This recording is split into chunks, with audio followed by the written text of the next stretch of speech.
চলে আইসি। আরে এত দেরি বস, বুঝেন না 2 নম্বরে কাজ করতেছি, তো দেখে শুনে আসবো তো।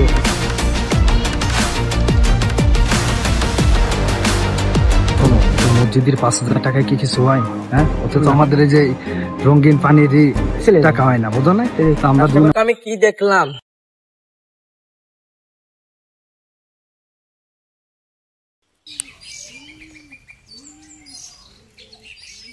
এই হুজুর আমাদের গ্রামে আসার পর মসজিদ জমে উঠেছে, ঠিক আছে। আসলে একটা নেক মানুষ, অনেক সুন্দর মানুষ। আমার সুন্দর মানুষ আমি দেখিনি। হ্যাঁ, আমাদের মসজিদে অনেক ইমাম আসছে, তো আমার তাদের সবচেয়ে না ভালো লাগে, জানেন। হ্যাঁ হ্যাঁ, ঠিকই বলেছেন। আসলে তো মসজিদে অনেক মুসল্লি বেড়ে গেছে। আসসালামু আলাইকুম হুজুর। ওয়ালাইকুম আসসালাম। সবাই কেমন আছেন?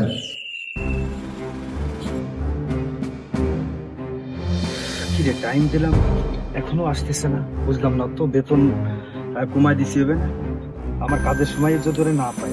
কি রে, ও এখনো আসে না কেন? ওর তো এদিক দিয়ে আসার কথা ছিল, এখনো আসতেছে না।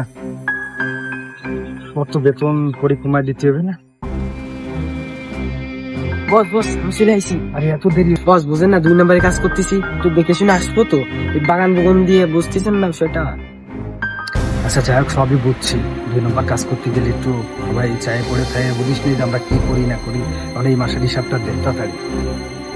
গতবারে জোর টাকা বুঝলেন 2 লাখ টাকা লাভ হয়েছিল, বুঝলেন। আচ্ছা। আর আজকে একটা ভালো একটা আছে, জো আছে, অনেক লাভ দিচ্ছে, বোনাস দিচ্ছে। বোনাস দিচ্ছে। হ্যাঁ ঠিক আছে, তাহলে তুমি এই 2 লাখ লাগাই দাও। বুঝছো, 2 লাখ লাগাই দাও। করে দেখো, তারপরে তোমার কাছে হিসাব শোনো, এই 2 লাখ লাগাই দাও। ঠিক আছে, বোনাস যেহেতু দিচ্ছে, এবার ভালো একটা প্রফিট পাবা। আর তোমার কাছেই তো সবকিছু দিয়েছি, আমার দেখলে তো মানুষজন সন্দেহ করবে না, বোঝা নাই? ঠিক আছে, শোনো, এই মসজিদের 5,000 টাকায় কি কিছু হয়? হ্যাঁ, অথচ আমাদের এই যে রঙিন পানির টাকা হয় না, বোঝা নাই? আমরা 2 নম্বর লাইনে ইনকাম যদি না করি, তাহলে আমরা চলবো কিভাবে? বোঝা নাই? আমরা তো ছদ্মবেশে আছি, সেটাই। এই ছদ্মবেশটা দিয়েই তো আমরা চলতেছি। এই রাত্রিবেলা ওই বাগানে কিটা আমাদের মসজিদের ওদের মতো লাগে দেখতে। আরে সে চেম্বার না, ওই পাড়া জোর টাকা দিনা হয় ধরা পড়েছিল। আমার তো বিশ্বাস হচ্ছে না, হুজুরের সাথে এই সম্পর্ক কি? শোন, ছদ্মবেশে না থাকলে তো গালে আঁচড় ফেল না, বুঝিস নি? আর ওসব কি খাওয়া যায় না? 5,000 টাকা কিছু হয়? বুঝিস নি? 2 নম্বর লাইনে যদি আমরা ইনকাম না হারি, তাহলে কিভাবে চলবো? আমার বাল বাচ্চা আছে না, আত্মীয় স্বজন রয়েছে না, তাকে সবকিছু তো দিতে হবে, তাই না? কোন যায় এই কথাটা আশরাফ কাকা জানাতে হবে। ঠিক আছে, তাহলে যা আজকে।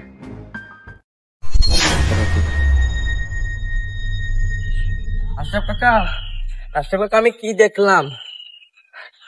আশরাফ কাকা, কিরে, কি হয়েছে? কি হয়েছে? চিল্লাচ্ছিস কে? জানেন কি হয়েছে? জানেন কি হয়েছে?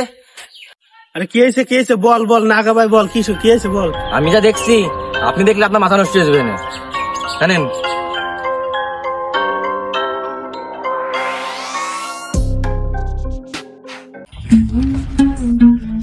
তুই কি বললি? ইমাম হয়ে এইসব কাজ করে বেড়াচ্ছ? তুই দ্রুত একটা প্রমাণ জোগাড় করো। প্রমাণ জোগাড় করো, প্রমাণ জোগাড় করো। ইমাম হয়ে এইসব কাজ করে বেড়ায়। তো আমরা এত সময় যে বয়ান শুনলাম, আর বর্তমান যুগে আসলে ফিতনা এত পরিমাণে বেড়ে গেছে, ছেলে মেয়েরা কোনো পর্দা করে না, ঠিক আছে। মেয়েরা পর্দার আড়ালে বিভিন্ন অপকর্ম ভিতর লিপ্ত থাকে, ঠিক আছে। আর তারাই এখন সফল, এই দাজ্জালের যুগে এখন তারাই সফল, যারা পর্দা করে না, যারা খারাপ কাজের ভিতর লিপ্ত থাকে। তারা আজকে সমাজে দেখবেন বিভিন্ন উচ্চ জায়গা তারা দখল করে রয়েছে, এবং মূর্খ যারা আছে তারাই সমাজের মেন জায়গা দখল করে আছে, ঠিক আছে। আর জ্ঞানী লোকজন সব মনে করেন যে ঘরে বসে থাকে। তো আমাদের সমাজটা আজকে কোথায়?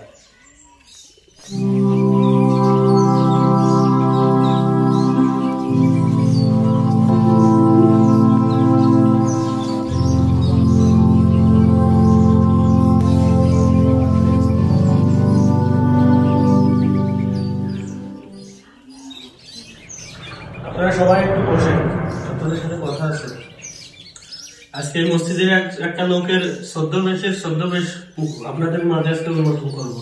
সে গোপনে গোপনে অনেক খারাপ কাজের সাথে লিপ্ত আছে, কিন্তু আমরা তো তার পিছনে নামাজ পড়ে চলে যাচ্ছি।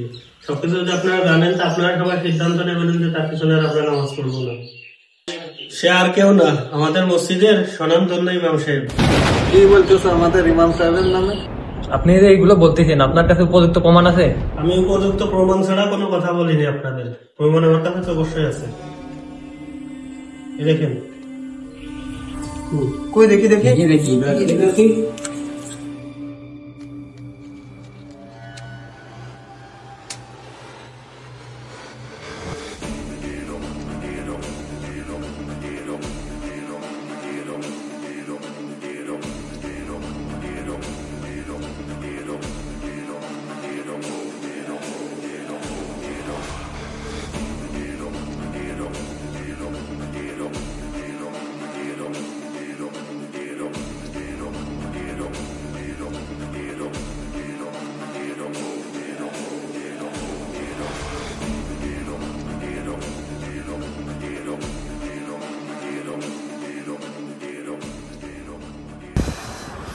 Cocaine cocaine.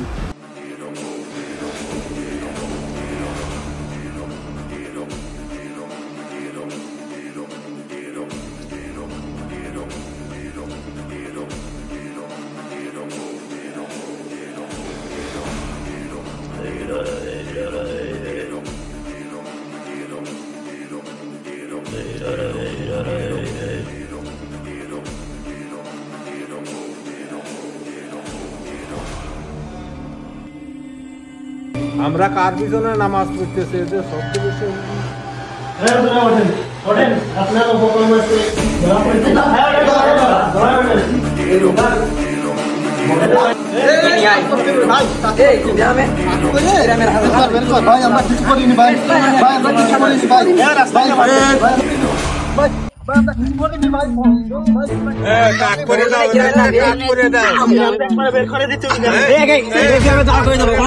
কোনো কথা হবে না, আর গ্রামে নেই। অপকর্মের ফল খুব তেতো হবে, যেটা আপনি পাবেন ইহকালে হোক আর পরকালেই। একটা মানুষকে বাইরে থেকে যেভাবে দেখা যায়, সে ভিতর থেকে একদমই সেভাবে নয়। এটাকে বলে ছদ্মবেশ, যা এই চিত্রের মাধ্যমে তুলে ধরা হয়েছে।